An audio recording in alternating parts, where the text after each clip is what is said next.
Hello, I'm David Chaston with 90 at 9, brought to you by interest.co.nz. This week, everything you need to know in 90 seconds at 9 o'clock with news American competition authorities are tackling the dominance of big tech, finally. But first up today, there was another dairy auction overnight and another small rise in the overall price. This is the third in a row and the smallest gain of the three. Rises for whole milk powder were smaller than the futures market had indicated. But there were good rises for butter and cheese. In New Zealand dollars, the gains were slightly better. It is very unlikely today's event will change any farm gate milk price forecast, however. American retail sales were up 2.5% last week compared with the same week a year ago, and that's a better result than the prior week.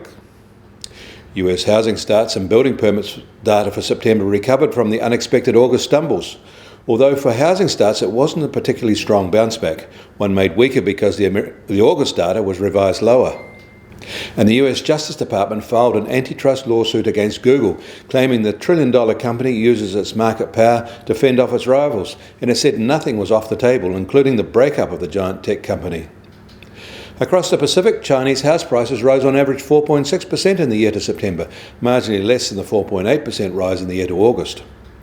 And Taiwanese export orders rose 10% in September, building on very strong gains of July and August. Hong Kong's jobless rate worsened in September to 6.4% and extending their dismal run. The US Treasury 10-year yield is firmer this morning, up 3 basis points at just on 0.79%. And the price for gold is little changed from this time yesterday, now still at $1,910 an ounce. Oil prices are a little changed today as well, just over $41 a barrel in the US, while the international price is still just under $43 a barrel. And the Kiwi dollar starts today nearly 0.5 cent lower at just under 65.9 US cents, although most of that fall came late yesterday. Against the Australian dollar, we're a little changed at 93.3 Australian cents, and against the euro, we've also dropped 0.5 cent to 55.7 euro cents. That means our trade-weighted index is still at 69.2. I'm David Chaston. That was 90 at 9, brought to you by interest.co.nz.